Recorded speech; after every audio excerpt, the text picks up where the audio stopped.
Boa noite a você que nos assiste nessa página da Unicamp, Associação de Docentes da Unicamp, no Facebook. Eu sou Wagner Romão, sou presidente da Unicamp, e nós estamos aqui no nosso 9º debate dessa série a respeito da pandemia do coronavírus, da situação nossa, enfim, de quarentena, né? E todas as decorrências dessa situação que nós temos passado no mundo inteiro, mas especialmente aqui no Brasil, aqui na cidade de Campinas. Nós temos utilizado esse espaço para encontrar os nossos colegas, sobretudo os nossos colegas daqui da Unicamp, não apenas os nossos colegas da Unicamp, mas para manter um canal de diálogo também com vocês que nos acompanham aqui nessa página, sobretudo os nossos e as nossas docentes, mas também, enfim, todas as pessoas que têm interesse nesse tema, e tem sido bastante gente. A gente tem mantido uma frequência de praticamente uma semana, e a gente tem tido, assim, uma boa audiência nos nossos debates aqui. Hoje, eu estou aqui com 2 convidados, um convidado e uma convidada, o professor Alexandre Paixão, que é aqui do Departamento de Ciências Sociais na Educação, da Faculdade de Educação da Unicamp, e a professora Ana Arcângelo, do Departamento de Psicologia Educacional da Faculdade de Educação aqui da Unicamp também. Hoje, Ana, eu falei com o Alexandre a respeito da Ângela, e aí o seu Ana Arcângelo. Nós vamos discutir... Não é o primeiro e não será o último também. Tem uma junção aí que às vezes confunde a gente. Mas, e nós vamos discutir hoje um tema muito importante, muito interessante, um tema, eu acho que até difícil da gente lidar, né? Mas eu tenho certeza que nós vamos fazer um bom debate aqui. A gente já tentou navegar um pouco por esse tema nos nossos debates anteriores, né, a respeito dessa questão, eu diria assim, não só de como sobreviver em tempos de pandemia, né, que eu acho que é uma questão extremamente difícil, sobretudo no dia de hoje, que nós tivemos mais de 1.000 mortes, né? Infelizmente, a gente chegou, a gente não conseguiu dar conta, me parece, né, da pandemia, na extrema necessidade em que ela tinha que ser detida, né? E nós hoje, infelizmente, estamos lidando com uma situação que está à beira de fugir do controle. Eu acho que já fugiu do controle, infelizmente, né? Tanto por indefinições dos nossos governantes, né, como também, infelizmente, pela dificuldade das pessoas em lidarem com essa situação, né?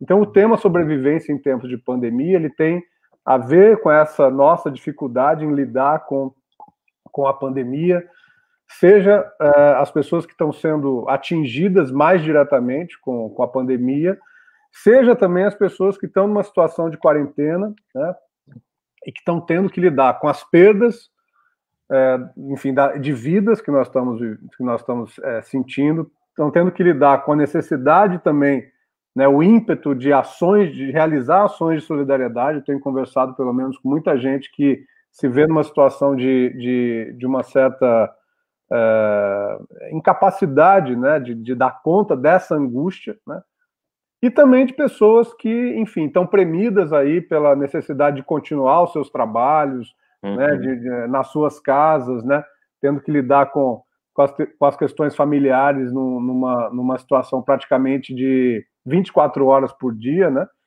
Às vezes o trabalho libera um pouco a gente da família, a família libera um pouco do trabalho. Hoje nós estamos vivendo essa situação num turbilhão praticamente incessante, né? E ao que parece, nós vamos ainda nos demorar muito nessa situação, né? Então, eu queria agradecer a presença do Alexandre e da Ana, né?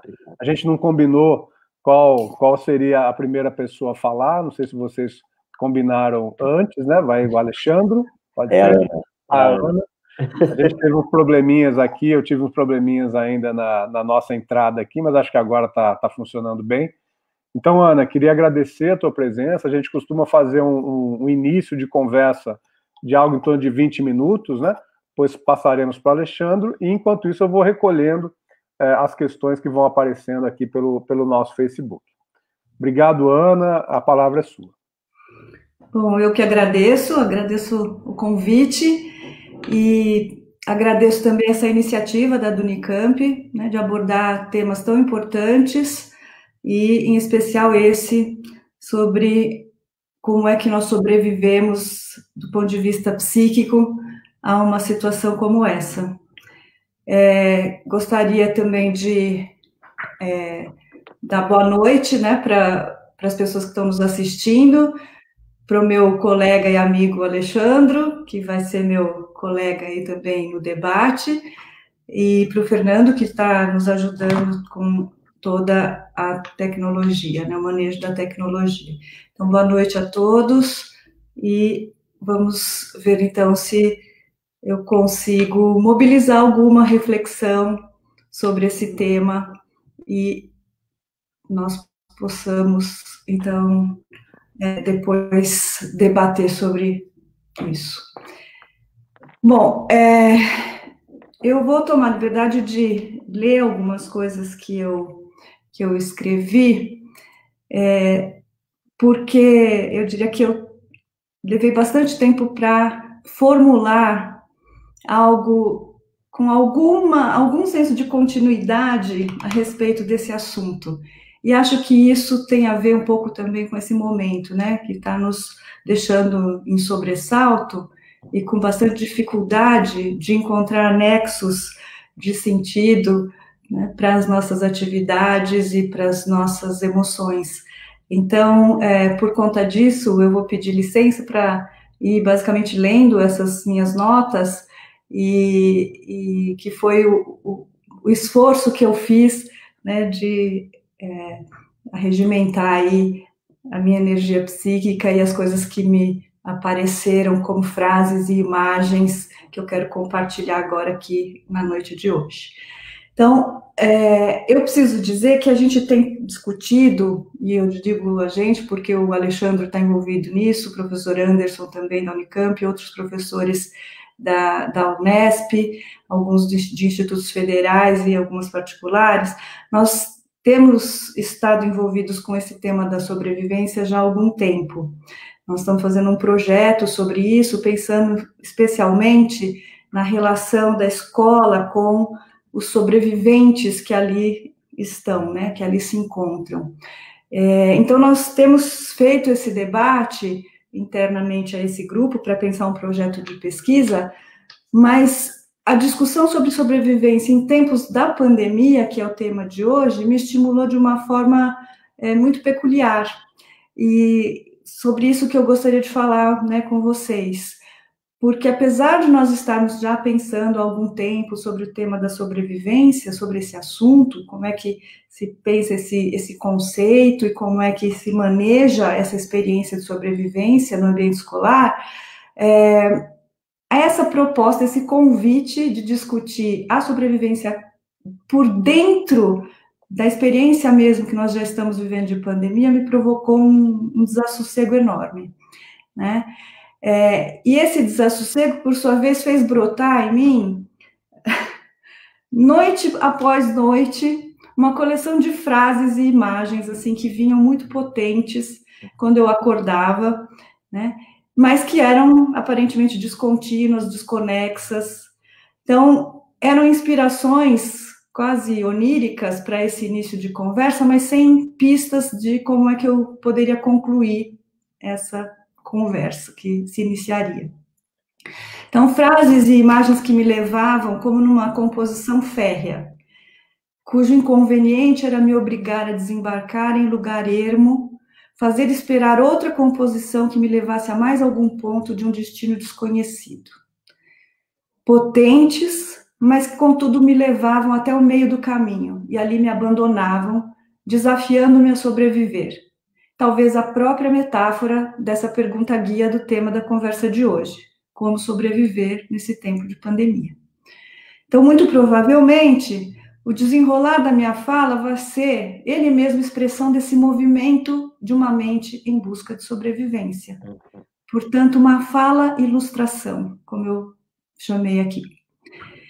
Eu vou tomar, então, a liberdade de descrever esses fragmentos de pensamentos que se apresentaram em mim, assumindo diferentes formas, mobilizando afetos, sentimentos muitas vezes contraditórios, aos quais eu procurei dar guarida, a despeito de um certo desejo íntimo, né, de muitas vezes desistir de participar da conversa de hoje, né?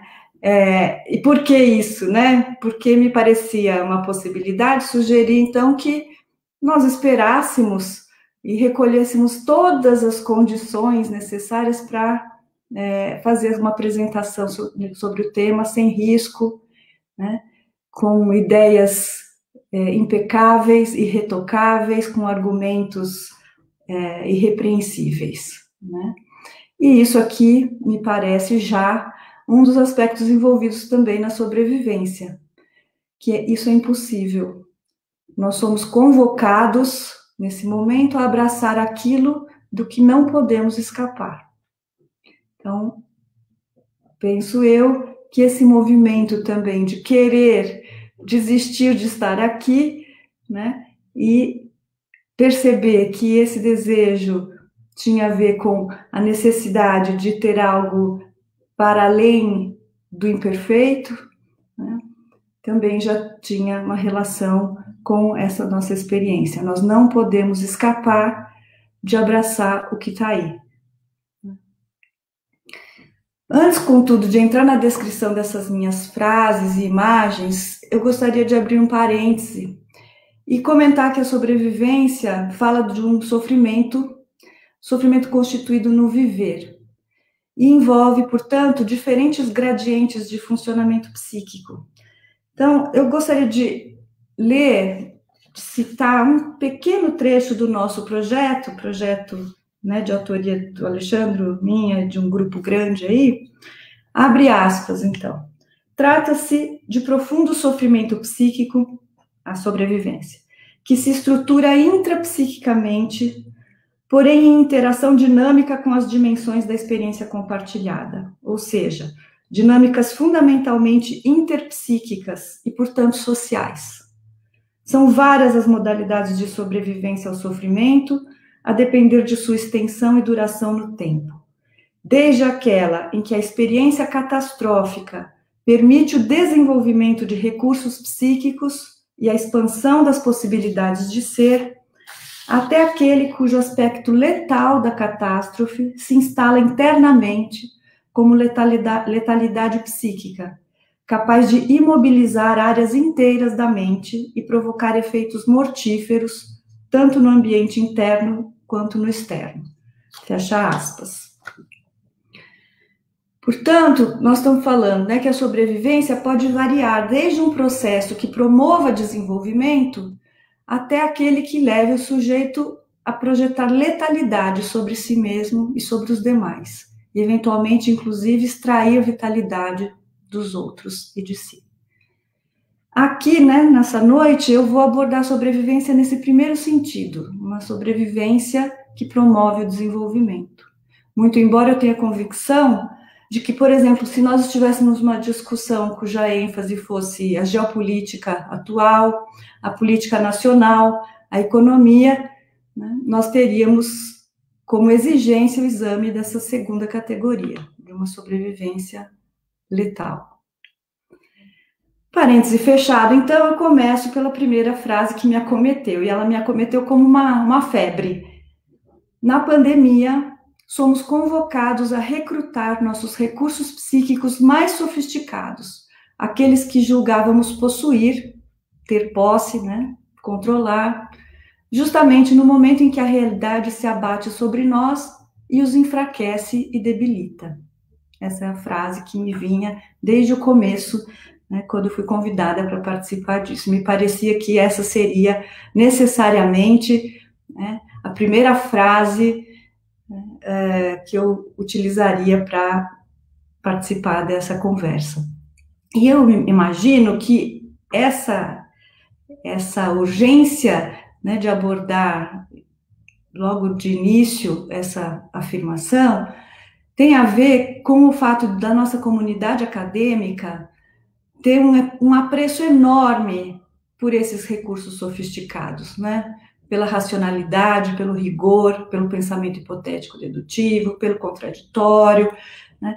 E ver-se temporariamente desguarnecido dessas ferramentas pode ser avassalador para nós. Pelo menos no ambiente acadêmico, nós julgamos estar de posse dessas capacidades intelectivas e se ver diante da pandemia num cenário dificilmente compreensível ou apreensível, inclusive psiquicamente, pode provocar, né, um desarranjo aí nessa suposta condição psíquica de entender. Bom, e por que essa realidade que se abate sobre nós debilita esses nossos recursos? Então, eu vou recorrer um pouco, né, bem rapidamente, a Melanie Klein, uma psicanalista, né, da psicanálise britânica, para pensar um pouco sobre essa pergunta, né? Ela nos ensina que em momentos de tensão, nós tendemos a lidar com um objeto que perde a sua integralidade, passa a ser considerado parcialmente, e normalmente parcialmente como um perseguidor, que nos remete inevitavelmente a ansiedades arcaicas e defesas menos integradas. O psiquismo, colocado diante desse objeto dividido, ora o reconhece como totalmente bom, ora como totalmente mal. E não integra, né, essas qualidades num objeto total. O recurso sofisticado, que permite sustentar e tolerar aspectos aparentemente contraditórios num mesmo objeto, parece desvanecer. Buscamos, então, freneticamente, um objeto ao qual atribuir todas as qualidades e outro ao qual atribuir toda a destrutividade, toda atividade conspiratória. Valemo-nos dele para projetar também no exterior as nossas partes persecutórias, nossa angústia de morte, nossa própria destrutividade. E aí nos sentimos profundamente ameaçados por esse objeto perseguidor. A realidade sempre se presta a ofertar objetos afeitos a ocupar esse lugar de perseguidor.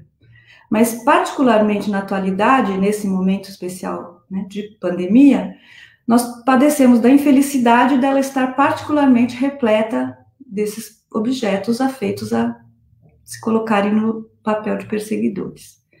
O vírus, com seu caráter mortífero, bem como as exigências sanitárias que o acompanham, fica facilmente colocado na condição de destruidor.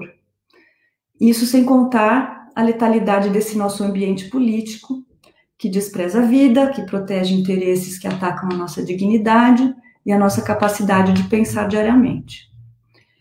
Mas esse aspecto, né, da realidade nós vamos deixar para uma outra conversa, porque exigiria, como eu disse, abordar, examinar essa sobrevivência no seu gradiente psíquico de letalidade.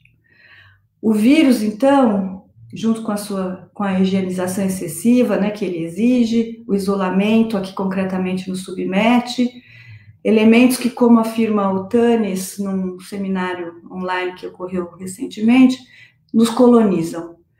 São bons depositários dessa angústia e da nossa ira. Nada nem ninguém é capaz de negar que eles, de fato, tenham feito irromper uma experiência pré-catastrófica, para dizer o mínimo. Até mesmo os negacionistas, que desprezam a letalidade do vírus e os seus desdobramentos, se valem do ambiente de catástrofe da economia para expressar o mesmo terror em relação à morte e ao caos. Todavia, intimamente o que mais nos assombra talvez não seja o vírus, mas a possibilidade de reconhecer que tal terror é reedição de experiências que nos são familiares. A constatação da inevitabilidade e da imprevisibilidade da morte, a convivência com processos constantes de exclusão em níveis micro e macro, internos e externos nas nossas vidas, as relações de poder que nos submetem. Mais do que isso, assombra-nos reconhecer que nossos tais recursos sofisticados, como a capacidade de pensar, de discernir, a nossa imaginação, a nossa ação, supostamente conquistados e por decorrência a nosso dispor o tempo todo, não são de fato uma posse. São processos cuja dinâmica pode tanto levar a seu desenvolvimento como a seu embotamento e a sua desintegração. Me parece, então, que nós estamos assombrados com o fato de que a nossa capacidade intelectiva pode ser uma composição férrea que nos leva ao destino ou que nos abandone no meio do caminho. Pode ainda se prestar a nos interditar uma viagem, uma travessia.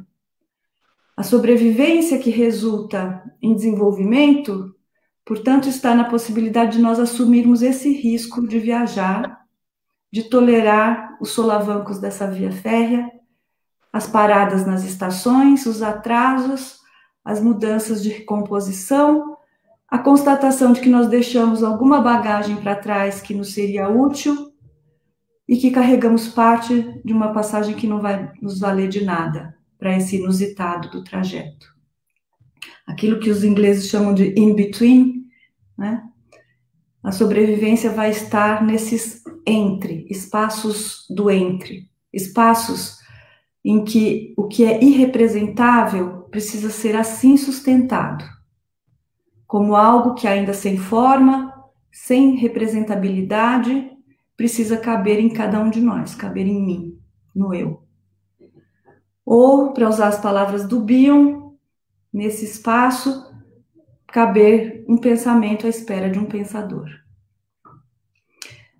Não por acaso eu estou utilizando a metáfora de viagem de trem. Madame Tutli-Putli, que é a personagem que dá nome à animação de 2007 de Chris Laves e Maciek Jerzbowski, foi outra imagem, sonho que me ocupou nesses tempos de preparação para essa conversa.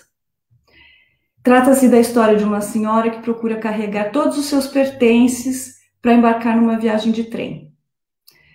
Difícil fazer uso de algum pensamento lúcido quando a composição chega a toda velocidade, arrebatando a passageira que, lânguida, num ritmo bem letárgico, vê arrastando-se atrás de si a sua pesada bagagem, quase com vida própria, provavelmente carregada de ressentimento melancólico que não encontrou até então espaço de elaboração.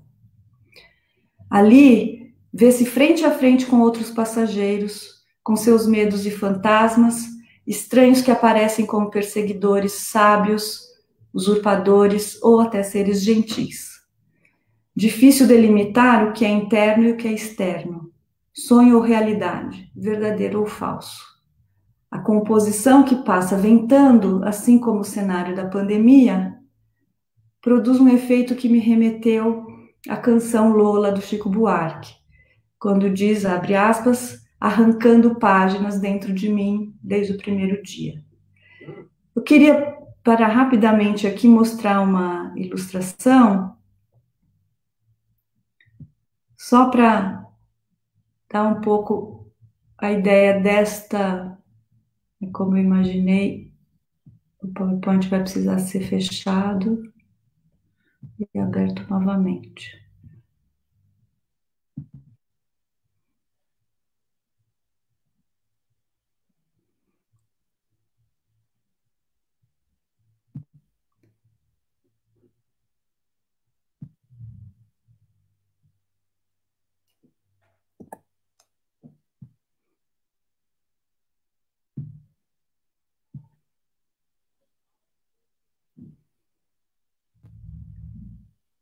Estão vendo? Essa é a Madame Tutli-Putli.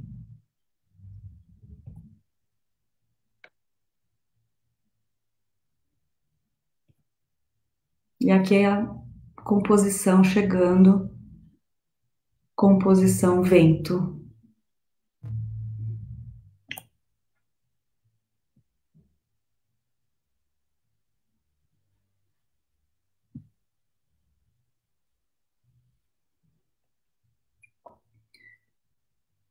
A pandemia, então, composição que passa ventando, arrancando páginas dentro de nós, lança-nos impiedosamente em direção à questão sobre o sentido da nossa vida.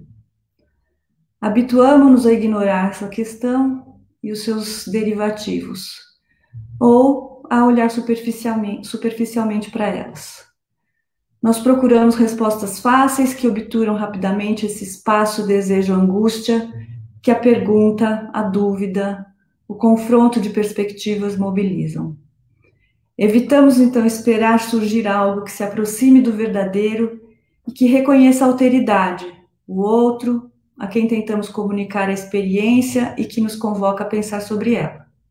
Esse tempo-vento tem nos levado a fugir do espaço desejo, angústia e a transformar o não saber rapidamente em palavra e em ato.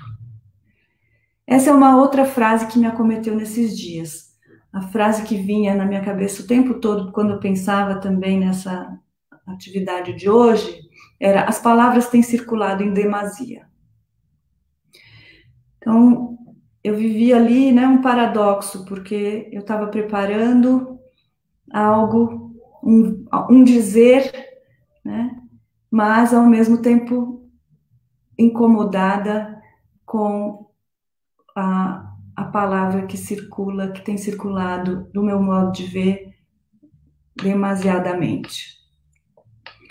E daí, então, eu me imaginei, né, com aquela profusão de imagens que acompanhavam as frases e concluindo, pelo menos provisoriamente, que isso explicava esse conjunto de imagens, né? Porque a imagem exige uma morada na mente e exige um certo estado onírico, fundamental para a fantasia, para a imaginação, para a criação de cenários possíveis para o enfrentamento do viver e, seguramente, para o enfrentamento desse momento, né? Então, muito do verbo que hoje eu vejo circular, me parece que não conta com essa experiência de acolhida, uma experiência acolhida e processada, transformada num dizer que se lança em busca de uma outra mente, um outro vértice de observação. Ao contrário, o que eu tenho visto é que esse dizer está mais para a expulsão de uma dúvida sobre o sentido do viver e do que está acontecendo, uma expulsão da dúvida sobre o sentido do perder. Processo em que o outro não existe, é apenas instrumento de replicação convocado a receber e a repassar aqueles fragmentos de palavras imutáveis. As palavras são torpedos, evacuação de uma angústia provocada pela pergunta incômoda. Respostas que, como diz o Bion, citando Blanchot, são o infortúnio da pergunta. O uso demasiado das palavras tem aliviado momentaneamente cada um de nós, mas acaba esvaziando o sentido da experiência. E, ademais, esse uso demasiado provoca um efeito bumerangue, porque faz retornar à origem as palavras torpedo, que vão se avolumando em nossas mídias digitais, amplificando a angústia da qual nós procuramos nos livrar. As imagens sonho, por outro lado, não se prestam à evacuação imediata e nos convocam ao exame. Então, prossigamos. Eu trago uma imagem de um brinquedo da minha infância. Essa imagem também veio simples, né? De um brinquedo confeccionado em casa, com um canudo de papelão grosso, com espelhos inclinados, cacos de vidro de cores variadas que ganhavam forma com o movimento daquele canudo. Era um caleidoscópio doméstico. Nele, os cacos de vidro não eram lançados, expelidos para fora, como as palavras torpedo, mas eram contidos no interior do objeto cilíndrico, que era girado em torno do seu eixo, enquanto seu interior era observado. Cacos de vidro, fragmentos aparentemente sem unidade ou sentido, potencialmente perigosos, mas coloridos e, quando envoltos e espelhados, podiam mostrar-se numa riqueza, variedade e provisoriedade de formas e luzes. A mais bela visão não se repetia jamais, mas ao se desfazer com o movimento, permitia a formação de uma outra imagem tão ou mais surpreendente. A tolerância ao desfazer-se é que torna possível a sobrevivência que ruma ao desenvolvimento. Sem ela, as peças coloridas, capazes de produção de sentidos infinitos, são apenas cacos de vidro, de cujo perigo devemos nos proteger, eliminando-os, afastando-os mediante expulsão das palavras cacos. A ação humana de produzir sentido para a própria vida se dá sobre esses fragmentos de experiência que podemos envolver e espelhar, como faz o caleidoscópio, com os cacos coloridos. O sentido não está dado a priori, mas se tece no tecido do tempo, como afirma a Maria Rita Kell, né, quando ela diz que o tempo é o tecido sobre o qual nós tecemos a nossa vida. A pandemia, então, arrancando páginas dentro de nós, nos colocou diante de cacos a serem envolvidos e espelhados. Talvez não cacos tão novos como nós imaginamos, inúmeros deles ignorados, né, frequentemente pela nossa onipotência, a nossa onipotente ilusão de conhecimento e controle do tempo, da vida, do amor e da morte. Para sobrevivermos, a ilusão de controle precisa ceder lugar ao esforço de produção de sentido. Isso vai provocar medo mesmo.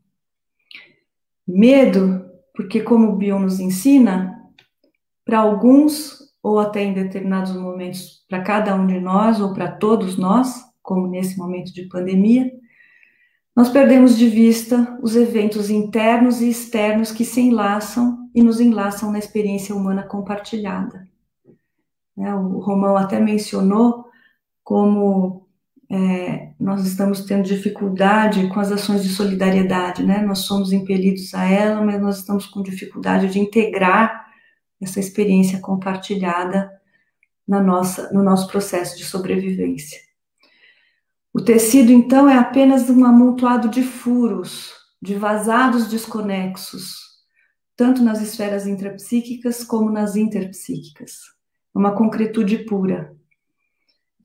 Para muitos, a pandemia desencadeou tal experiência catastrófica de dissolução, de desaparecimento. Eu tenho ouvido muito pessoas que dizem que acordam chorando, né? E me parece que essas expressões também ecoam o que o Winnicott chama de uma experiência de cair para sempre. Mas nós podemos também enxergar nessa trama do tecido os fios, que entrelaçados constroem algum senso de continuidade na interdependência entre os laços e os furos, no paradoxo entre saber e não saber, que ao fim e ao cabo dão a medida do sentido sendo tecida. Esse, para mim, aí estou concluindo, é o manejo que pode nos sustentar nessa pandemia. O Winnicott define manejo, e agora abre aspas, né, como ir ao encontro do momento de esperança e corresponder-lhe. Então, eu termino dizendo que talvez indo ao encontro da esperança, por exemplo, na experiência compartilhada de solidariedade, e corresponder a essa esperança, talvez seja o que nos faça sobreviver a essa pandemia. Obrigada por enquanto. Ana, muito obrigado. Que palavras bonitas de ouvir e de compartilhar contigo essa reflexão. Obrigado pela oportunidade da gente poder, enfim, ter, né, as suas palavras e as suas reflexões aqui conosco. Hoje eu estou com um pouco de dificuldade aqui na conexão aqui na minha casa, mas agora já liguei meu celular, acho que nós vamos caminhar bem. Eu estou conseguindo também pegar as questões das pessoas, tá? Então vocês fiquem à vontade para fazer perguntas aqui pelo Facebook, que eu estou acompanhando.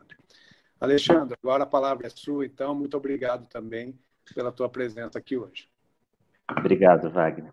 Então vamos lá. Eu vou pedir licença para ler também, mas bem docemente. Então, boa noite a todas e todos. Muito obrigado à Unicamp, ao Wagner Romão e à Áurea Guimarães, particularmente, por este convite especial, e ao Fernando por todo o suporte técnico.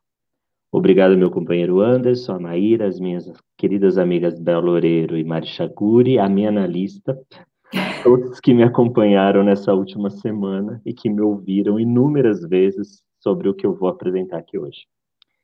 Agradeço aos meus colegas professores e estudantes lá da FE, aos pacientes da formação em psicanálise na Sociedade Brasileira de Psicanálise de São Paulo. Obrigado, Ana Arcângelo, por aceitar esse desafio comigo e por compartilhar o projeto Sobreviventes. Meu nome é Alexandre Paixão, sou professor de Sociologia, com ênfase em Literatura e Psicanálise na FE e especialista em psicoterapias psicanalíticas. Estou me apresentando aí para quem não me conhece. Escolhi dirigir aos professores sindicalizados e a todos e todas que estão vendo e ouvindo hoje algumas palavras sobre aspectos possíveis da sobrevivência em tempos de Covid-19. Quando menciono aspectos possíveis de sobrevivência, estou entendendo que existem diversos aspectos, abordagens, ênfases, perspectivas e leituras variadas desse mesmo fato social. E nesse caso, selecionei para tratar aqui um aspecto específico relacionado ao tema dos desejos em tempos de quarentena. Tudo que irei apontar, ainda que em passos rápidos, é balizado pelas minhas observações, participações e experiências teórico-práticas no campo do ensino da sociologia, literatura e psicanálise na FE, no campo da pesquisa sobre o cuidado e a formação de sobreviventes da Segunda Guerra Mundial, a partir da ótica do sociólogo e crítico galês Raymond Williams e do psicanalista britânico Donald Winnicott, e também no campo da extensão à comunidade, num trabalho de assistência à saúde mental que realizo como atividade simultânea. E para começar a tratar do tema do desejo, isto é, das nossas paixões, não as destruidoras, mas as edificantes, e concomitantemente da vontade de viver em tempos de quarentena, escolhi como ponto de partida um excerto que considero oportuno. Eu vou compartilhar o texto com vocês para que facilite a leitura. Abre aspas. Vocês estão vendo? Havia vários anos que a cólera indiana demonstrava crescente tendência de se propagar e de migrar de um país ao outro. Nascida nos pântanos quentes do delta do Ganges, fomentada pelo hálito mefítico desse mundo antediluviano de ilhas exuberantes, inúteis e inabitáveis, em cujos emaranhados bambuzais espreita o tigre, a praga assolara por muito tempo e com inusitada violência todo o Hindustão para depois se espalhar-se em direção ao leste até a China e pelo oeste rumo ao Afeganistão e à Pérsia. Seguindo as estradas principais das grandes caravanas, levaram o seu terror até Astrakhan e até a própria Moscou. Mas enquanto a Europa ainda receava que o fantasma pudesse invadi-la dali, por terra, surgira ele quase ao mesmo tempo em diversos portos mediterrâneos, aonde embarcações de comerciantes sírios o haviam levado. Erguera sua cabeça em Toulon e Málaga, mostrara sua carranca amiudadamente em Palermo e Nápoles, e parecia não querer afastar-se de toda a região da Calábria e da Apúlia. O norte da península escapara inicialmente. Por meados de maio deste ano, porém, os horripilantes vibriões foram encontrados num e no mesmo dia nos descarnados e enegrecidos cadáveres de um tripulante de um navio e de uma vendedora de legumes. Os casos foram ocultados, mas uma semana depois já havia 10, havia 20, 30, e isso em zonas diferentes. Um austríaco do interior, que passara alguns dias de férias em Veneza, faleceu logo depois de seu regresso à sua cidadezinha natal, e os sintomas não deixaram dúvidas.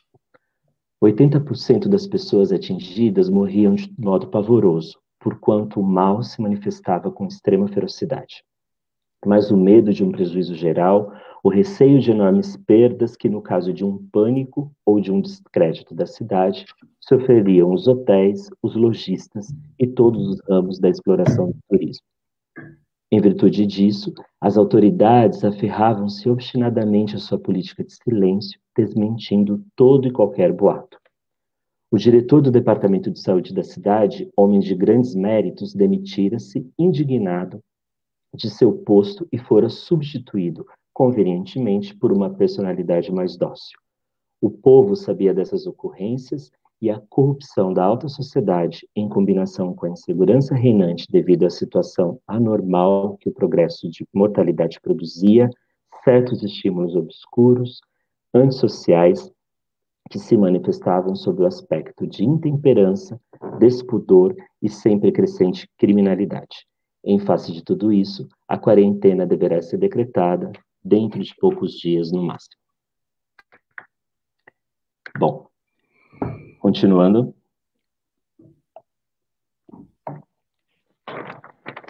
O trecho em questão, apesar de parecer ter sido retirado de alguma literatura ou narrativa de nossos dias, dadas as semelhanças com a situação que estamos vivendo frente à pandemia Covid-19, foi extraído do conto A Morte em Veneza, de 1912, de Thomas Mann. Considero decisivo para começarmos essa conversa sobre nossos desejos em meio à quarentena decretada há mais de 50 dias. O que Thomas Mann transpõe nesse excerto de sua prosa ficcional é um relato verídico de uma pandemia que se iniciou no sul da Ásia, no Hindustão, na Índia, se alastrou pela China, Rússia, cidades da França, Espanha e Itália, especialmente na cidade de Veneza, desenhando um verdadeiro mapa da destruição do chamado cólera indiano, que percorreu o mundo entre o final do século XIX e início do século XX, através de cidades portuárias. Parece-me, inclusive, que os últimos focos do cólera indiano datam de 1912, que é o mesmo ano da publicação do conto. Suas causas e consequências nefastas Thomas Mann agrupou principalmente no parágrafo supracitado de A Morte em Veneza, e tendo nessas poucas linhas o vórtice de toda uma pandemia que impactou a vida privada, pública e comercial de Veneza e causou milhares de mortes pelo mundo, dentre elas de seu personagem de ficção, Gustave Aschenbach.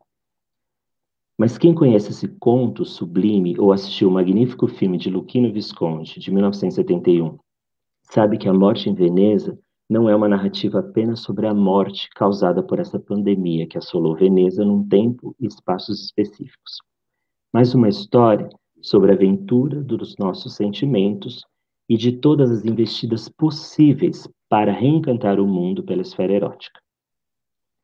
É o narrador que nos confirma isso, ao exclamar, abre aspas, que Eros se coloque ao nosso lado e se arrogue o direito de nos guiar, fecha aspas.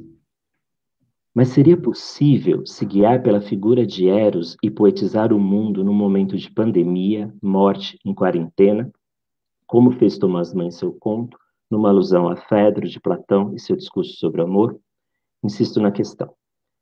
Por que tratar dessa estrutura de sentimento relacionada às nossas paixões e à vontade de viver, nesse instante em que milhares de vidas estão desaparecendo e estamos mergulhados em um medo atroz e inseguros de sermos a próxima vítima?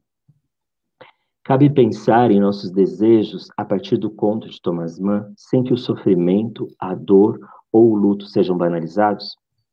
Não seria mais acertado discutir a ansiedade provocada pelos perigos externos e sobre como atenuá-la, do que tratar daquilo que provoca um conjunto de estímulos e intensificações nervosas, como os nossos desejos? Na verdade, é justamente por conta desses sofrimentos que eu gostaria de falar das paixões eróticas, só que substituindo o termo por paixões amorosas, como uma espécie de alimento vivo que contém vida e morte, embora minha ênfase são as sementes de vida. E para prosseguir nesse tema, quero trazer para a nossa conversa aquilo que Freud escreveu sobre Schopenhauer no extrato de O Mundo como Vontade e Ideia. Segundo ele, as paixões evocam a vontade de viver e, consequentemente, concentram em si a totalidade dos nossos desejos. Mas, se por um lado a vontade de viver torna-se essencial em tempos de pandemia, por outro, afloram com essa vontade uma multidão de anseios, tais como querer encontrar familiares e amigos, festejar, apaixonar-se, comprar coisas, viajar, passear de carro no parque, jogar futebol, fazer ginástica, ficar saudável, deixar o interior da casa e se expor na rua. Então, será que cabe deixar Eros nos guiar? E guiar para onde? Eu diria que para a direção de uma luz mortiça de uma esfera irreal, para usar uma expressão extraída de uma das passagens de Max Weber sobre a esfera erótica. Irreal, porque a pandemia alterou decisivamente na esfera da vida cotidiana a medida do tempo e do espaço, por conta das vivências online, como essas que a gente está realizando, nos fazendo tatear a imensidão, para usar outra expressão de Thomas Mann. Uma imensidão que evoca a imago de um vazio, que muitos de nós têm preenchido com notícias diárias de jornais, TVs, rádios, internet, e que ao final de uma semana parecem não formar um todo, uma unidade de pensamento e ação. São informações, números e estatísticas pouco precisas, coloridas por imagens de caos, destruição, dor, só que sem chances de reparação, devido à velocidade em que a ordem das coisas vai acontecendo e mudando diante dos nossos olhos, provocando uma intensificação da vida mental. Multiplicam-se com isso queixas sobre insônia, hipocondria, fobias, choro excessivo, dores de cabeça, tontura, raiva, medo do colapso, luto, melancolia, depressão, enfim, um verdadeiro mal-estar psíquico-somático que, num primeiro momento, parece algo conhecido. Afinal, crises são constitutivas de nossa existência. Logo, temos pouca ou muita experiência para enfrentá-las. Só que esses sintomas, distúrbios, falhas, não estão acontecendo sobre a mesma ordem das coisas. Eles se inscrevem numa nova moldura, a da quarentena provocada pela pandemia. Ela tem uma estrutura de sentimento própria, que está sendo preenchida por dores antigas, enquanto se processam os novos sofrimentos no âmago dessa atmosfera nova de isolamento. Porque antes, em nossa modernidade, era sair das ruas das grandes cidades que intensificava a nossa vida mental, por conta dos milhares de estímulos e excitações da vida moderna, conforme nos apresentou Jorge Simmel em 1900 no ensaio As Grandes Cidades e a Vida do Espírito. Hoje, 120 anos depois, ficar em casa nas grandes cidades marca um novo tempo e um novo dispêndio social e psíquico que está intensificando nossas vidas e demandando atenção. E quando há algo novo, as reações mentais podem ser muitas, conforme nos lembra outra vez Freud, na abertura do ensaio Resistências à Psicanálise de 1925. Que ele diz: o novo, segundo ele, seria uma fonte de desprazer, devido tanto ao dispêndio psíquico que exige, quanto às incertezas e às experiências produzidas frente ao desconhecido. É uma fonte inesgotável de ansiedade, tão infinita quanto os nossos desejos, pode-se aventar. Existiria, portanto, uma similitude entre aquilo que o novo produz em nós, o desprazer, e os desejos, prazer, evocando aquilo que Freud diz sobre o nosso aparelho mental existir e reagir para diminuir a dor e o desprazer.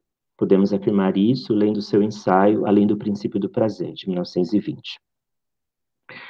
O convite é para refletirmos sobre os nossos desejos nesse momento e tentar prová-los na realidade através do pensamento, porque a atividade do pensar nos ajuda a circunscrever ou delimitar os nossos desejos, propiciando um ambiente mais protegido frente aos perigos externos e internos. Então, não se trata de negar nossos desejos, mas avaliar se aquilo que ansiamos em tempos de pandemia é seguro para as nossas vidas, ou então se esses desejos enriquecem nossa vontade necessária de viver, permitindo vivenciar a satisfação e não somente o desprazer. E o que mais poderia enriquecer nossa vontade de viver nesses tempos tão difíceis? Sou levado a acreditar, pela vivência como professor, pesquisador e psicoterapeuta, que nesse momento de quarentena precisamos investir e desenvolver nossa intimidade. E pela seguinte razão: nossas paixões nascem no ambiente íntimo, lá nos primeiros momentos de nossa vida, junto com as nossas mães, pais ou cuidadores. É ali que nos despertamos para a vida, para a vontade de viver. E é exatamente nesse lugar que estamos agora, reservados em nossas casas, com nossos pais, mães, filhos e avós, nossas famílias. É justamente em nossa residência que devemos ficar, e é onde podemos desenvolver as interações e comunicações mais íntimas, por meio de diálogos enriquecidos, conversas simples, ou trocas de mensagens com aqueles que estão presentes ou não. Refiro-me aos que temos encontrado remotamente, graças aos Meets, Whats, e-mails, por motivos de estudo, trabalho ou bate-papo trivial. Também podemos interagir intimamente através do serviço doméstico compartilhado e pelas horas de refeição. Comer em casa é sempre bom, tanto para aquele que prepara a comida, quanto para aqueles que a desfrutam e depois ajudam a arrumar a cozinha e secar a louça. Isso é importante. Ficamos mais íntimos no cuidado do corpo e da mente através de exercícios físicos e nos investimentos em nossa saúde mental. Pelo cultivo do espírito, através da leitura, do entretenimento fílmico, dos jogos, das brincadeiras. Enfim, tudo isso e muito mais podem propiciar intimidade ou incrementar a nossa capacidade de envolvimento pessoal e mútuo com os familiares, almejando propiciar alguma segurança, consequentemente, confiança e estabilidade. Essa estabilidade, em grande ou pequena medida, até existia antes da quarentena e todos podemos mobilizá-la ou recuperá-la para nos ajudar a ficar mais envolvidos e íntimos com a gente mesmo e com as nossas famílias. É sempre bom lembrar que há famílias de todos os tipos, com muitas ou poucas pessoas, com companheiros de estimação e até famílias de uma pessoa só. Aliás, mesmo sujeitos mais solitários podem ficar íntimos ou envolver-se consigo mesmos na reserva de seus lares. Essa tarefa depende em grande parte de nós, adultos, embora fica sempre a questão de quem ajudará ou cuidará dos adultos nos momentos mais difíceis.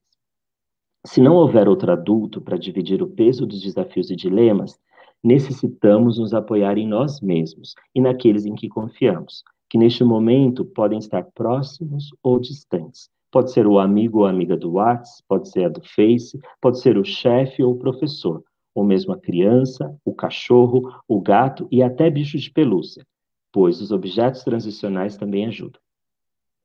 Ajuda também reconhecer em nossas famílias os que estão mais disponíveis, verificar se podemos demandá-los e, se é possível depois, liberá-los para que se recuperem, para retomarem a posteriori a sua posição de suporte. Sempre existe alguém com maior ou menor disponibilidade entre nós.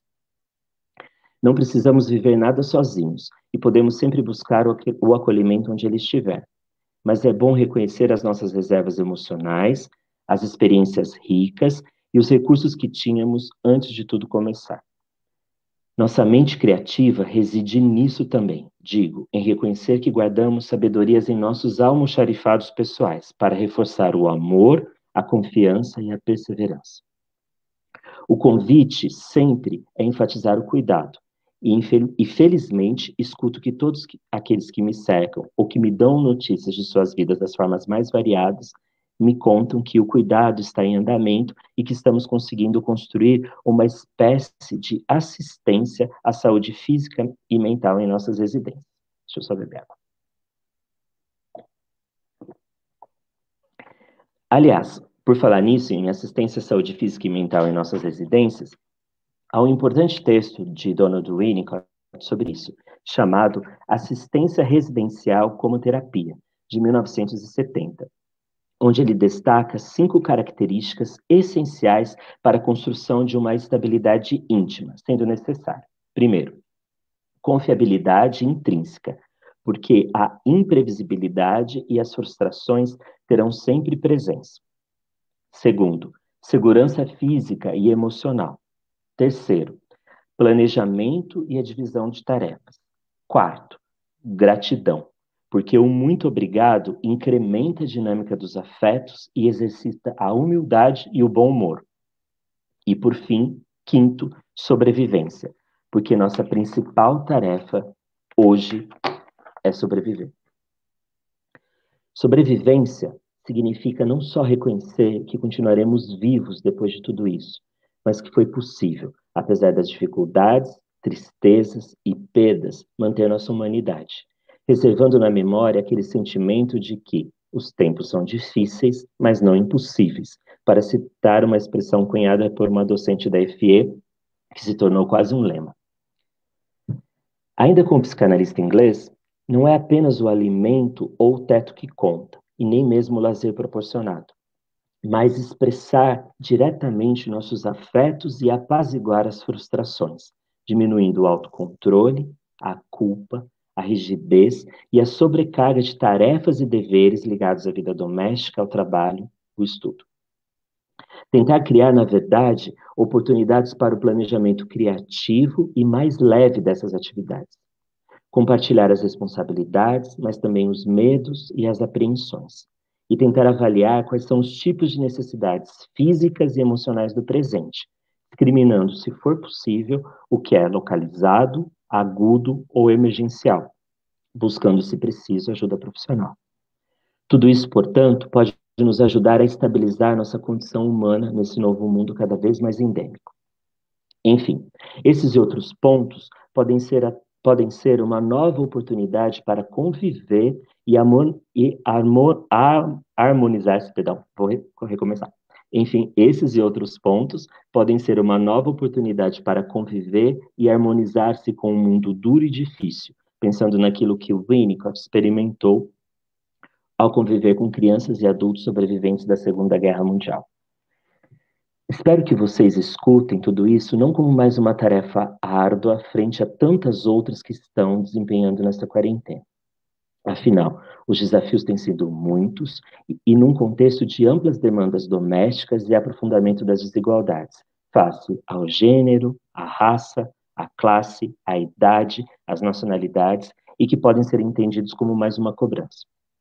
E por falar em demandas e desigualdades, não estou desconsiderando o fato de que a intimidade, neste momento de isolamento social, pode produzir também um envolvimento agressivo, violento, voraz entre os entes familiares. É sempre bom lembrar que o amor e o ódio são elementos constitutivos de todas as relações humanas, e que o ódio, consequentemente, a agressividade, a voracidade, ou as investidas violentas, como as invasões e os ataques, são reações à frustração ou desejo mal-sucedido. Mas é reconhecendo tudo isso, e até que o medo pode gerar agressão, que insisto na necessidade de intimidade, no envolvimento pessoal e mútuo, que é contrário ao abandono de nós mesmos, consequentemente da nossa responsabilidade, do nosso amor próprio e dedicado aos outros. Já estou acabando. Winnicott, vocês já devem ter percebido, é quem estou seguindo em todos esses momentos e mais particularmente agora em seu ensaio Agressão e Suas Raízes, de 1939, inclusive escrito para os professores.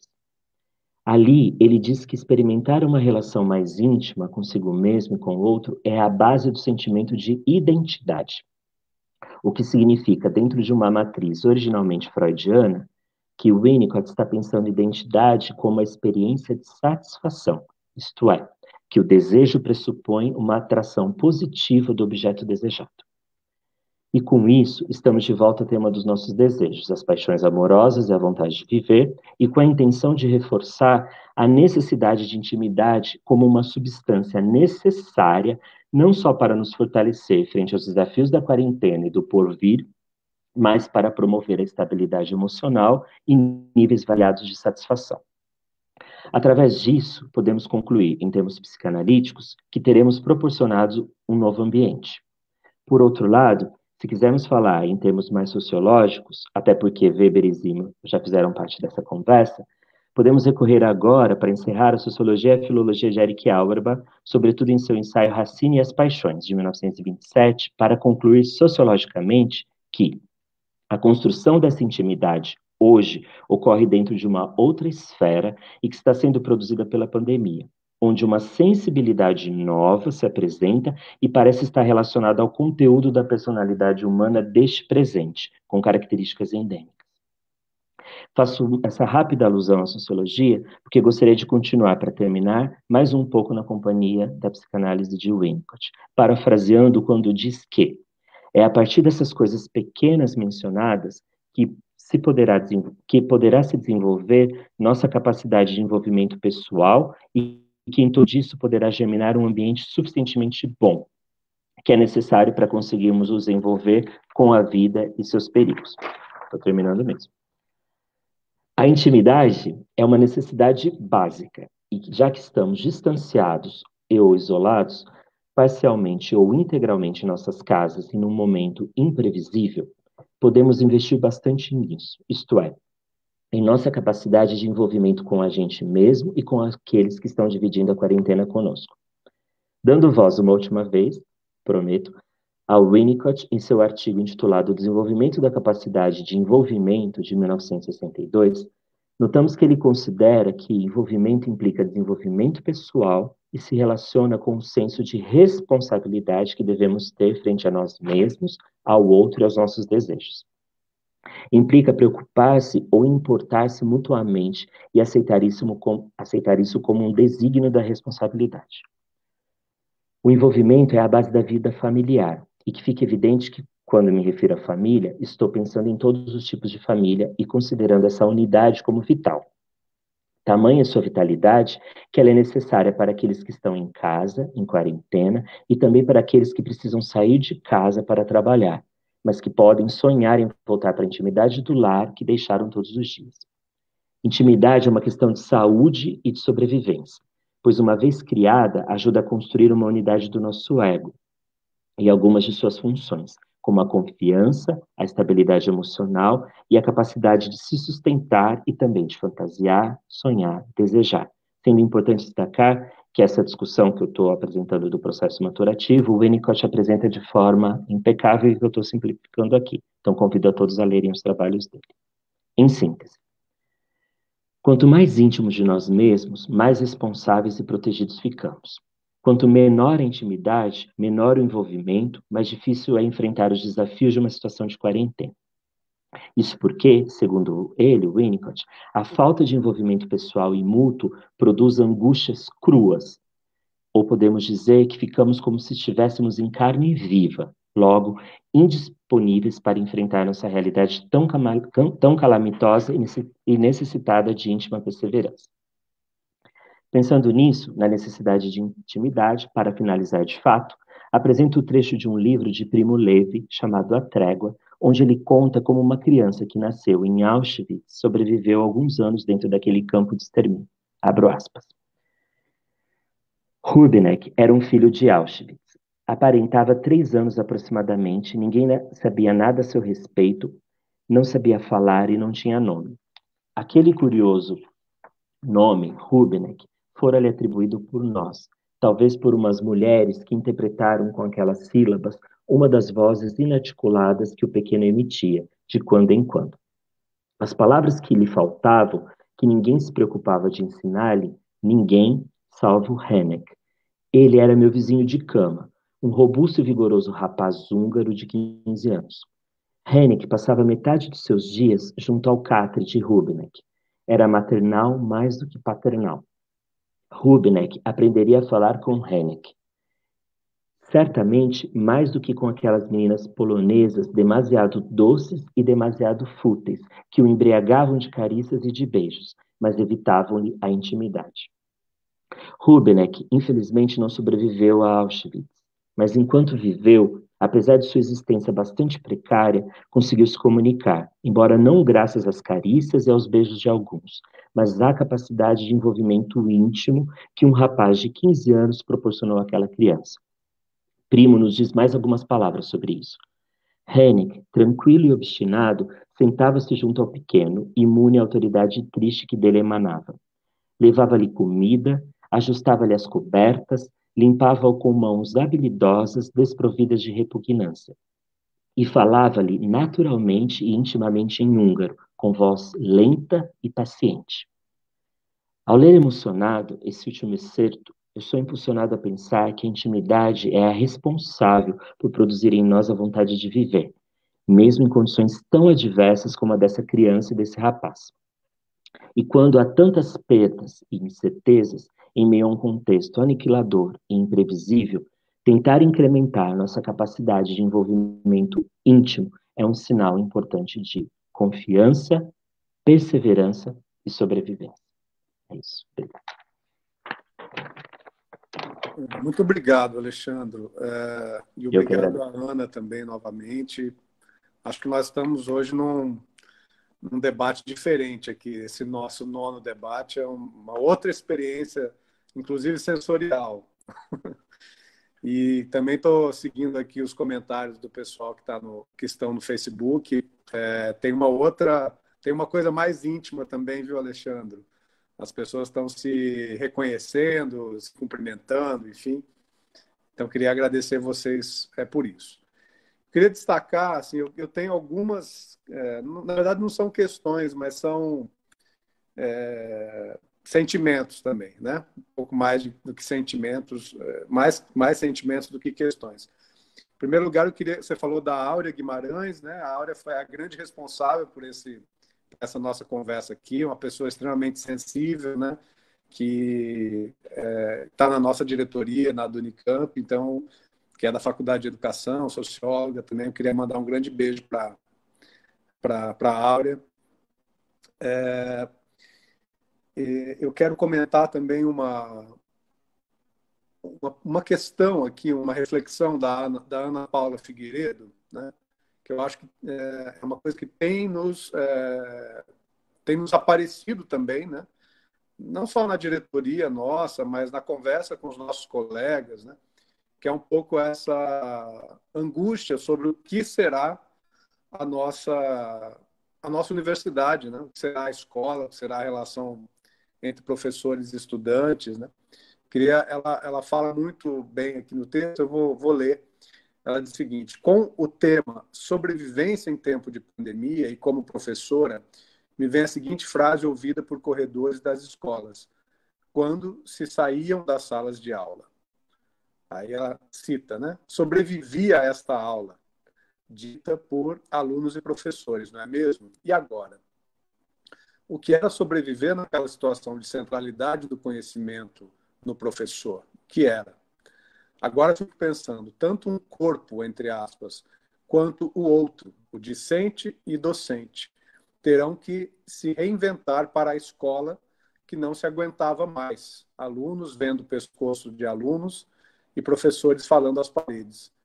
Que escola precisa sobreviver à escola que se deseja para depois deste tempo? Obrigado, Ana Paula, também. Ana Paula é aluna também da pós da Faculdade de Educação. E eu teria, assim, tem uma pergunta mais direta do Gustavo Alves, que é a respeito do medo, né? Como lidar com o medo nessa pandemia. Eu queria juntar também uma reflexão a respeito do luto, né? Porque ontem faleceu uma liderança aqui do movimento sindical aqui de Campinas, o Eliezer Mariano, né? Eu, infelizmente, conheci pouco o Eliezer, mas houve uma comoção muito grande aqui em Campinas, né, dentro do movimento sindical, dos partidos de esquerda, das pessoas, enfim, que estão vinculadas, né, a essa luta, né, dos trabalhadores e das trabalhadoras de tantos anos, né, de tantas décadas. Ele foi presidente do Sindicato dos Metalúrgicos aqui de Campinas, era uma pessoa, enfim, uma liderança, uma pessoa muito solar, né? E nós, enfim, sequer tivemos, né, a oportunidade. Certamente seria um velório, seria um enterro em que iriam centenas e centenas de pessoas, né, que iriam se encontrar, né, e quando as pessoas morrem, né, ainda mais pessoas muito queridas e muito importantes, muito representativas de sentimentos, de causas, de lutas, né, as pessoas, elas como última mensagem, elas ainda reúnem muita gente, né, que se encontra, que se fortalece mutuamente, né? E essa pandemia tem levado muita gente, né, pela Covid, e também pessoas que não estão sendo levadas pela Covid, mas estão sendo levadas enfim, no caso do Eliezer, por um infarto fulminante, né? também não estão tendo oportunidade. Faleceu também o Luiz Lauro Filho, né, que foi vereador, deputado federal aqui de Campinas, que não estão tendo oportunidade de serem velados e veladas, né, e também as pessoas com muita dificuldade de lidar com essa situação, né. Então, queria falar isso e mandar um grande abraço para Domingas, companheira do Eliezer. E queria também fazer uma última questão a respeito dessa dificuldade da intimidade e do trabalho, né? Eu também, pessoalmente, a gente, quando começou a pandemia, a gente teve que se adaptar a essa situação de passar horas e horas na frente do computador, né? Tanto na militância sindical, né? Que a gente teve que fazer muita coisa, ainda estamos tendo que fazer muita coisa, mas também na preparação de aulas, na tentativa de interagir com os nossos estudantes, né? Mistura muito, né? Até comecei falando sobre isso, a mistura entre trabalho e intimidade, como é difícil isso, né? E eu sinto isso também para as nossas crianças, né? Eu tenho 2 filhos, o mais velho, de 13, já consegue discernir um pouco mais, né? Essa diferença, né? Quando começaram as aulas do colégio dele, as tentativas de aulas online, né? Ele consegue discernir mais, mas o mais novo, de 10 anos, não foi muito fácil, né? Então, eu queria que, se vocês pudessem comentar um pouco isso também. Estão chegando novos comentários aqui. Eu vou depois recolher aqui e passar ainda para, se a gente tiver a oportunidade de ter uma segunda rodada, eu acho que agora as pessoas vão começar aqui a se colocar também. É isso. Aí pode ser a Ana ou o Alexandre, vocês que decidem.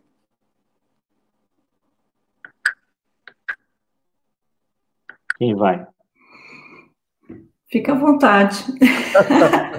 Vai, Alexandre. Comece pelas perguntas difíceis. A Ana Paula Figueiredo foi minha aluna, já estou acostumada, ela sempre com perguntas muito difíceis. Eu acho que, bom, primeiramente, obrigado, né, por essas questões. E assim, eu acho que eu usei o termo, né? Essa é a estrutura de sentimento que nos acompanha, né, nesse momento, que é de sofrimento, né?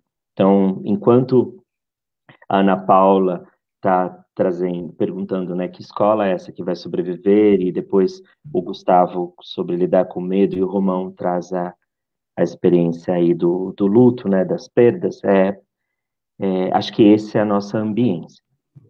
Bom, Ana Paula, eu acho que tem uma coisa que eu quis comentar, e talvez tenha sido rápido, que eu chamei de uma nova moldura, né, de uma nova atmosfera. Eu não sei te responder que escola a gente vai ter, nem que universidade a gente vai ter, porque essa é uma experiência completamente nova. E eu acho que essa é a nossa maior dificuldade, porque, como disse o Gustavo, os nossos medos, eles são muitas vezes medos antigos misturados com medos novos. A gente tem as experiências, né, de sobrevivência na escola, as dificuldades, que todos nós conhecemos, e lá já tínhamos dificuldades de enfrentar. Agora, não dá nem para imaginar ainda que escola vai ser essa. Se essa escola, como que ela vai voltar a ser presencial, né? Como que a gente vai chegar até essa escola? Às vezes eu paro para pensar, né, no nosso ambiente acadêmico, então nas nossas salas de aula, na nossa faculdade, mas daí eu paro imediatamente de pensar quando eu me lembro que as pessoas precisam pegar ônibus para chegar até a faculdade, ou precisam dos seus carros, ou viajar.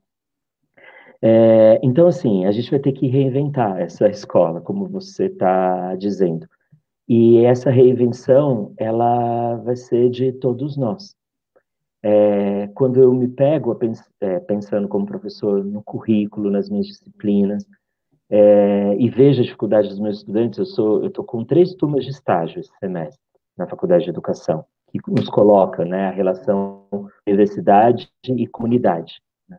Tudo isso está em suspensão, porque os estágios não estão acontecendo. Tem algumas disciplinas que estão acontecendo? Estão. Mas eu não consigo nem ver ainda como que vai estar essa prática curricular, porque o próprio currículo da educação infantil, ele vai precisar ser repensado daqui para frente. Então, é o novo, né? E é por isso, e aquilo, né, que eu até citei o Freud, fica tão difícil, porque a gente não sabe ainda para onde a gente está indo. A gente vai sobreviver? Espero que sim, né? A gente está tomando as medidas, né? Essa ação aqui da Unicamp é uma medida de sobrevivência, de cuidado, né, de todos nós, para se comunicar. Me parece que essa é a nossa alternativa. Mas, assim, eu não sei te responder. Talvez a Ana saiba te responder. Mas eu não sei que escola a gente vai ter. Me perdoe, né? Eu continuo, Ana, ou você quer comentar? Posso comentar um pouco sobre... Bom, se eu tiver que responder, eu também vou responder dizendo que não sei, né? Porque, de fato, é uma reinvenção e nós não sabemos sequer como é que nós vamos reinventar o dia de amanhã, né? Ainda dentro dessa pandemia e com esses números crescentes, né? Então, essa nova escola que virá quando nós retornarmos, parece que é algo com o que a gente precisa se preocupar mais adiante, né?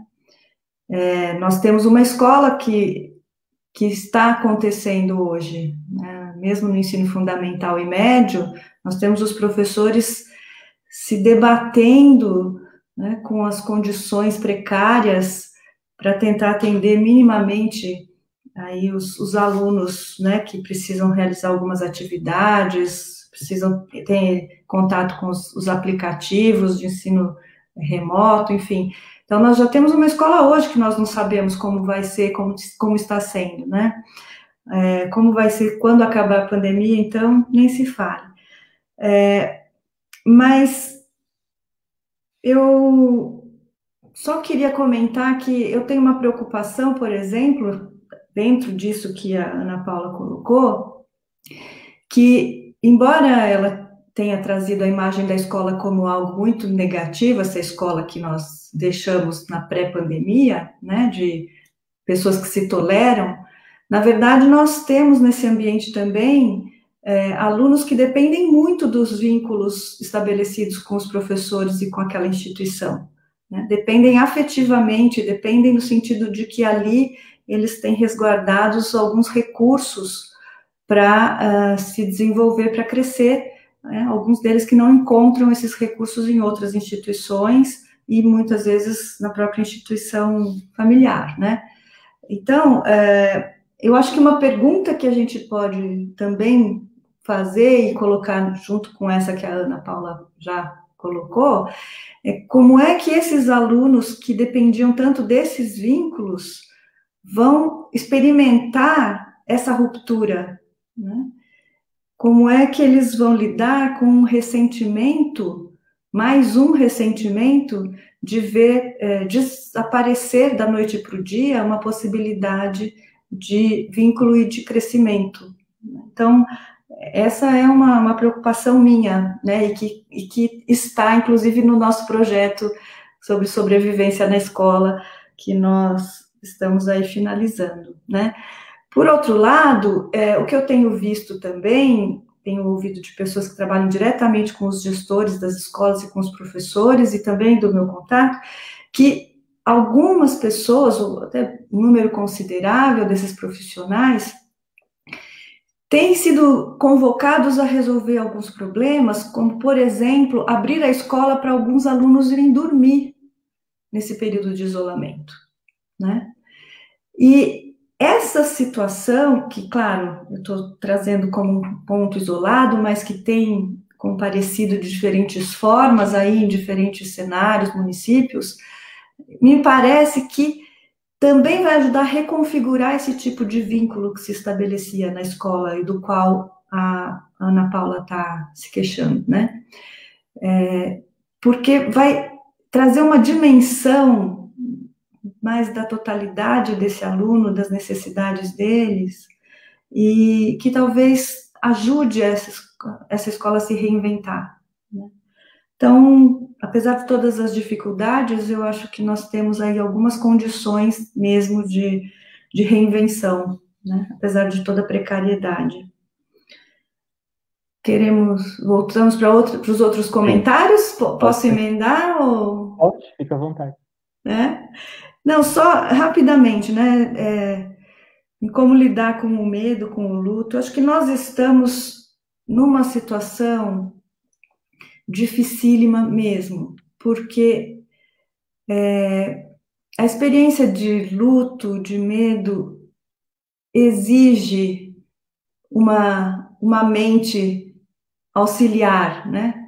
Porque nós vivemos na experiência de luto e na de medo aquilo que o Bion chama de experiência catastrófica, que dilui, dissolve os nossos recursos psíquicos, a estrutura psíquica com a qual nós estamos habituados e que nos ajuda a lidar com as intempéries, né?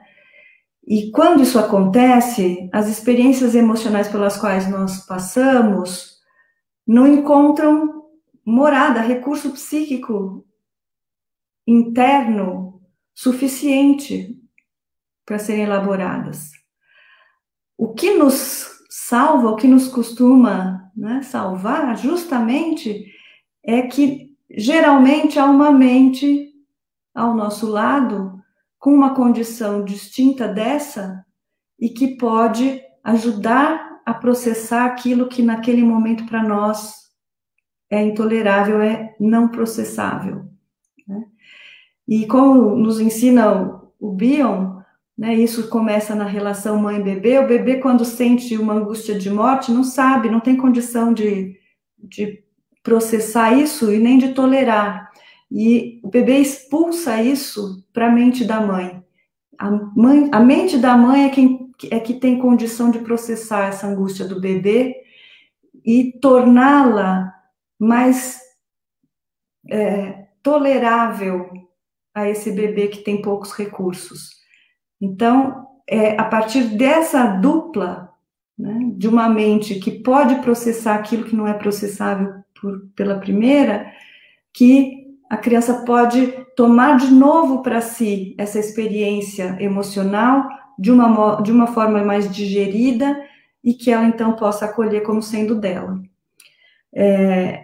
O que você, né, mencionou sobre o medo e o luto nesse momento é justamente o que nós temos mais dificuldade de encontrar essa outra mente, porque nós estamos distanciados fisicamente, como o exemplo que você deu, né, de um ritual aí, num velório, né, no caso do luto, mas também porque nós estamos todos muito fragilizados ao mesmo tempo, né, e com muita dificuldade de processar as próprias experiências. É o que, agora esqueci o nome do autor, mas chama de realidades superpostas, né? Então, nós não temos muito como contar com a mente do outro, que também está tendo que se haver com experiências emocionais muito intensas e já enfrentando dificuldades próprias para digerir e processar as suas próprias experiências. Então, realmente, por isso que a solidariedade agora é vital, porque nós vamos fazer uso do pouco que, né, nós temos disponível e nós vamos ter que fazer isso de forma compartilhada, que é muito difícil mesmo, vai exigir de nós uma enorme humanidade, né, no sentido de poder partilhar o sentido que a gente vai construindo provisoriamente para as experiências. Acho que é isso. Eu só queria comentar uma coisa bem rápida, Wagner, sobre a questão do Gustavo e também a sua. Eu me lembrei, né, tem um poema do Drummond que se chama O Medo, e ele começa dizendo: em verdade temos medo. E é porque o medo é uma verdade, né? Faz parte da nossa existência. Só que nesse momento, talvez a nossa maior dificuldade é conseguir discriminar aquilo que tem nos causado tanto medo. Porque já nós temos que lidar com os nossos medos antigos, que todos nós tínhamos, com esses novos que têm surgido por conta da situação da pandemia. E então, essa discriminação, né, essa capacidade de ir percebendo, né, as coisas e tentando ter um pouco, uma compreensão ali um pouco delicada do que está nos afetando, pode nos ajudar nesse momento. E compartilhar justamente isso. Então, me parece que essa é uma alternativa. Claro que quando às vezes a gente está muito abalado, muito machucado, sensibilizado, é mais difícil discriminar as coisas. Mas nessas horas a gente também pode pedir ajuda para ajudar nesse processo, né? Quanto ao luto, né, eu acho que eu poderia insistir nessa ideia que todos nós lidamos com isso, mas acho que tem agora um sentimento muito novo, que é isso que o Wagner tá trazendo. A gente não está conseguindo se despedir, né? E uma questão básica para a gente viver o luto é justamente a capacidade de se despedir, né? A gente conseguir reconhecer aquelas perdas, por mais difícil que elas sejam. Então, eu acho que a gente tem sim um elemento novo em tudo isso, porque as pessoas estão desaparecendo e a gente não está conseguindo dizer adeus para elas. E isso é algo que precisa levar em consideração, porque disso pode nascer, inclusive, um processo intenso de melancolia, de depressão, porque eu não consigo me desligar daquela relação que é tão afetiva e tão importante para mim. Então, acho que é uma questão muito importante. E por fim, Wagner, você falou da dificuldade do trabalho, você também está falando da militância, né? Eu fiquei pensando muito nisso, né? E quando eu estava tentando escrever sobre essa questão da intimidade, eu acho que talvez daria para a gente ler numa seguinte chave, né? Que a gente ser íntimo nesse momento é quase que como a gente exercitar uma democratização num domínio interpessoal, porque é isso, as nossas casas precisam virar um ambiente democrático, né? Então, acho que a gente nunca esteve tão próximo de realizar uma democracia, né, do que nesse momento. E daí a dificuldade, porque são os conflitos do trabalho, as necessidades. Então, assim, é um desafio político, não é desafio psíquico, tem todas as ordens. E eu acho que essa é uma questão importante para a gente continuar pensando. Então, é isso.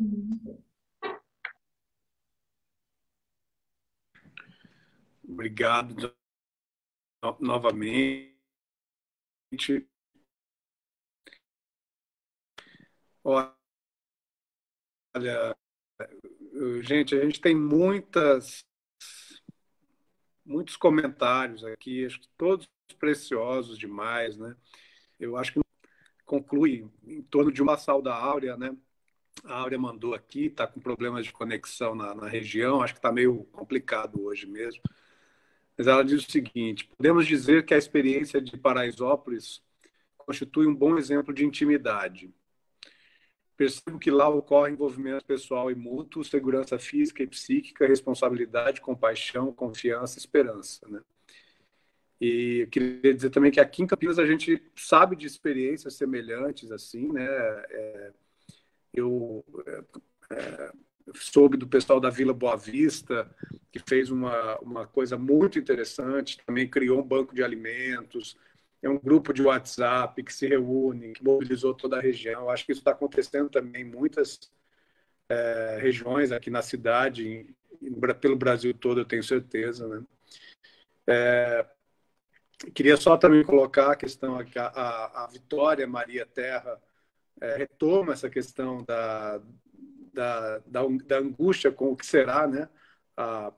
O retorno às aulas, né? Fala de algumas imagens de aulas na França, com as crianças pequenas com limites de espaço de brincadeiras, a partir de riscos de giz no chão, mesas distantes, né?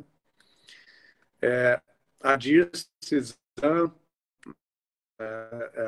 ex-diretora, agora Endirce, da Faculdade de Educação, coloca a questão do nível de exposição dos professores e a ansiedade que eles têm acometido, né? Fazendo uma alusão aqui a essa charge, essa questão da professora, se não me engano, de Americana aqui, né? Que o pai parece que pegou uma charge, gravou um vídeo, mandou para o Flávio Bolsonaro, né? Enfim, né? Nesses tempos de escola sem partido, né? Bom, a Maria Isabel Mantovani também comenta aqui a respeito temos que cuidar da pandemia, esperar a solução dos problemas que virão, como isso traz medos e dúvidas também, que podem até ser piores lá na frente, né? Enfim, tem uma série de questões, eu peço desculpas para as pessoas, eu não vou conseguir mencionar todas, né? Mas elas estão aqui, vão ficar guardadas aqui, se o Alexandre e a Ana puderem depois dar uma olhada, eu acho que seria muito importante, né? Eu queria deixar esse espaço, então, para a Ana e para o Alexandre fazerem as considerações finais, né? Se possível, comentarem alguns desses últimos comentários que eu mencionei. E, de novo, agradecer essa oportunidade, né, de ouvi-los e foi muito importante para nós e acho que nós fizemos novamente uma boa atividade, né? Acho que muito especial nesse dia, nessa noite. Ana, podemos começar com você? Precisa ligar teu microfone aí. Desculpa. Antes de agradecer e de me despedir, só queria aproveitar para... Então, vou contar uma situação de uma criança de 2 anos que está na quarentena na Alemanha e que, então, agora começa, né, a abrir um pouco a possibilidade de retorno. Mas a primeira etapa do retorno dessa criança para o jardim da infância, né, que eles chamam de Kita, era ir até a escola por 15 minutos, sozinho, sem nenhum colega, as crianças escalonadas numa agenda, para encontrar com a sua professora por 15 minutos, mas a professora de um lado da janela e a criança de outro, né? A professora dentro do prédio, do Kita, e a criança do lado de fora. Eu estou falando disso para a gente dimensionar um pouco, né, o tamanho da nossa tarefa. E essa criança de 2 anos, que primeiro se viu privada, né, da atividade cotidiana de ir ao jardim da infância, ao Kita, encontrar os amiguinhos, encontrar a professora, se viu privada disso por 80 dias, e no dia de retornar, podia chegar a ver a professora pela janela. E essa criança foi, no primeiro momento, muito arredia, grudada lá perto da mãe, depois foi se soltando. A professora chorou, a criança também ficou, né, muito emocionada, viu que tinha um pátio ali por perto, correu um pouco pelo pátio, voltou e já era tempo de se despedir da professora. E aí entrou no carro e no caminho até a sua casa ficou muda.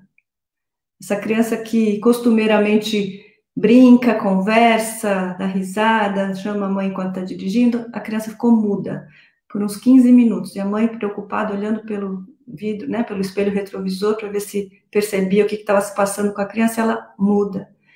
E, passados esses 15 minutos, essa criança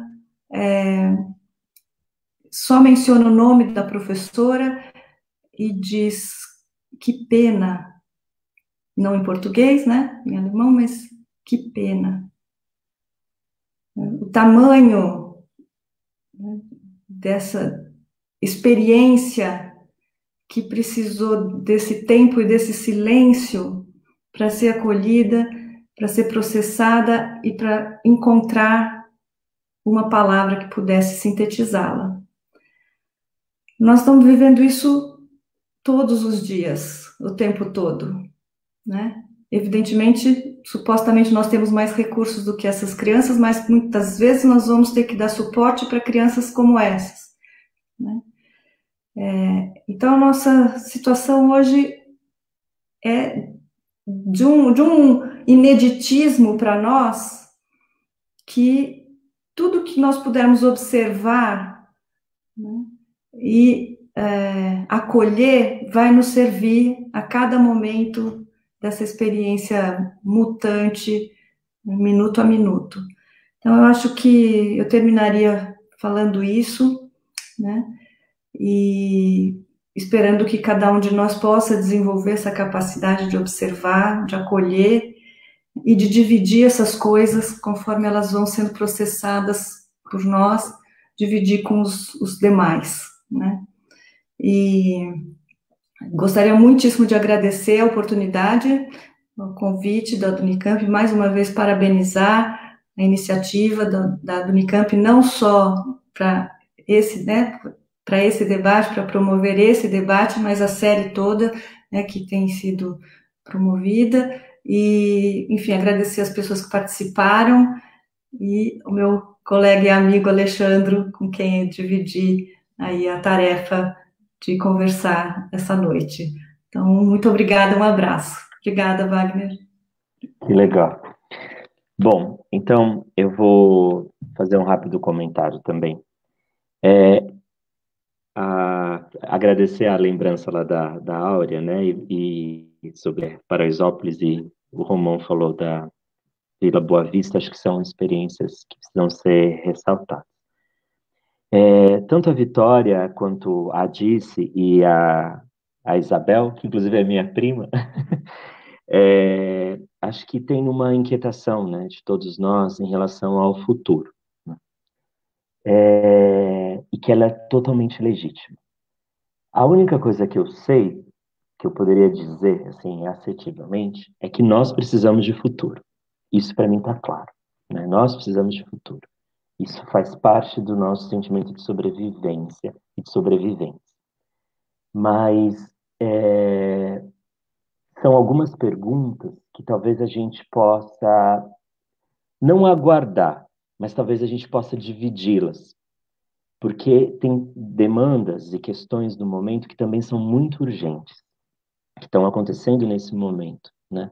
Então, talvez, se for possível aguentar um pouco essa ânsia em relação ao porvir, né? E tentar se voltar para aquilo que está mais imediato, talvez nos ajude a sonhar mesmo.